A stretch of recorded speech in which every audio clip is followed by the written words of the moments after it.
Okay, all right. Hey, everyone. Anthony Fantano here, Internet's busiest music nerd. I hope you're doing well. It's time for our weekly track roundup where I give my thoughts on a bunch of brand new songs and singles that have dropped over the past week. Whether I love them or hate them, they're all linked down below, so check them out for yourself. And yeah, I think that's it. Down below also as well, of course, is our Turntable Lab link, our Patreon page if you want to get access to some cool bonus monthly content, our Discord as well, and support us in the process, and a link to our sponsor, the good people over at The Ridge. Still making these cool, nifty, awesome, rugged, metal-plated, minimalist wallets. Again, check them out. Promo code MELON. That's all you got to know, using the link down below. 10% off the order. All right, worst tracks of the week. We have a handful. We have a few, starting with a new one from Mastodon. God, this track, mix-wise, is just as overblown as the last track. The vocal performance is terrible, and it feels less like they're making metal and sludge, but more just like really awful prog. I don't really see the appeal behind this one, honestly. I'm not excited for this record, given what I'm hearing so far. But I guess we'll see. A new one from Majid Jordan. We have a Drake on the track as well. Production boring. Vocals right off the bat are very off, very weak, and the Drake feature is absolutely nothing special whatsoever. This one's a dud in my opinion. We have a new one from Jack White. Surprisingly, this track also has kind of a Call of Duty, the video game franchise, a Call of Duty tie-in. Taking Me Back is the title of it. There are some things about the guitar and drum combo on this track that work, but to the degree that it works is to the degree that it just kind of copies over stuff that's worked in the past for Jack and just now presents it with an even more compressed mix. The only thing that was really cool about the song, in my opinion, was that some of the guitar passages toward the end kind of sounded like dubstep wubs. Outside of that, again, mix awful and blown out, riffs generic. The lyrics left a lot to be desired, and there was just really like no nuance at all to the way this track sounded at all. It was like raging without much of a cause, and it was loud, but it didn't really feel all that raw or visceral. You know, it was just kind of off, in my opinion.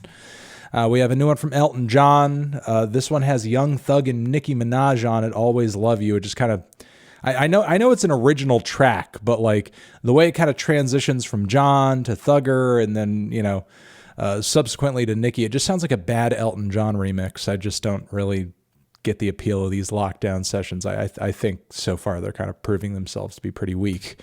Then we have a new one from Animal Collective. Prester John is the title of this one.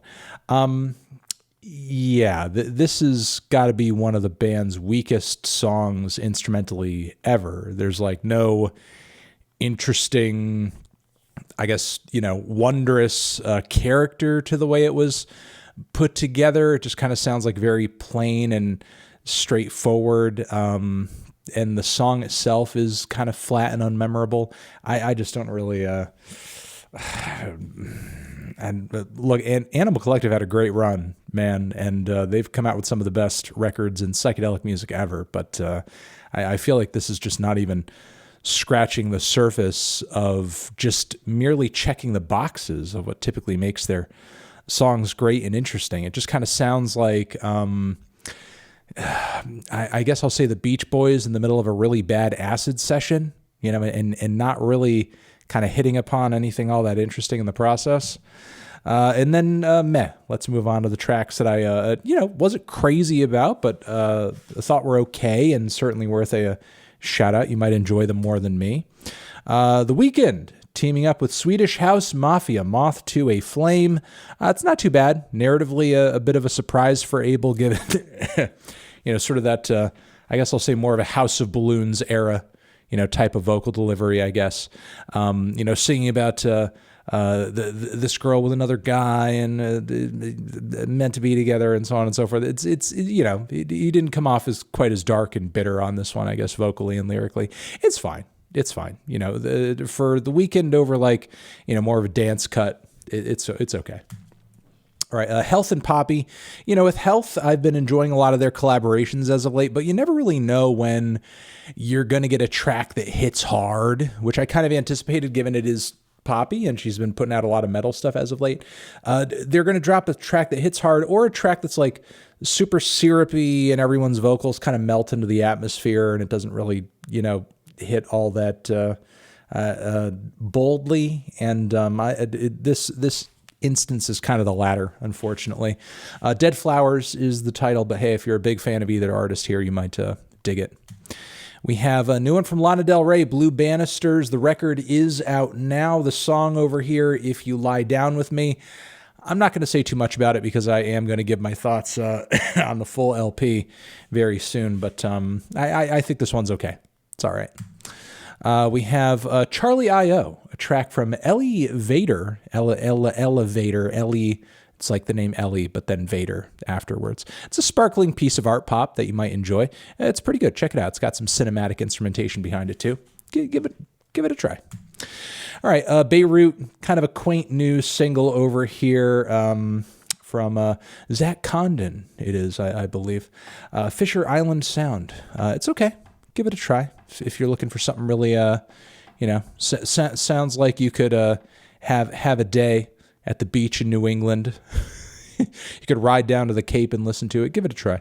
All right, we have a new one also as well from Swedish pop legends ABBA, Just a Notion. They've been teasing toward a brand new LP, and this one kind of sounds like a bit of a throwback. This sounds like how their older stuff used to sound. I mean, yeah, maybe a little flabbier production-wise, a little more atmospheric, but this kind of seems like a little bit more on track, I suppose, you know, as far as like ABBA songs go.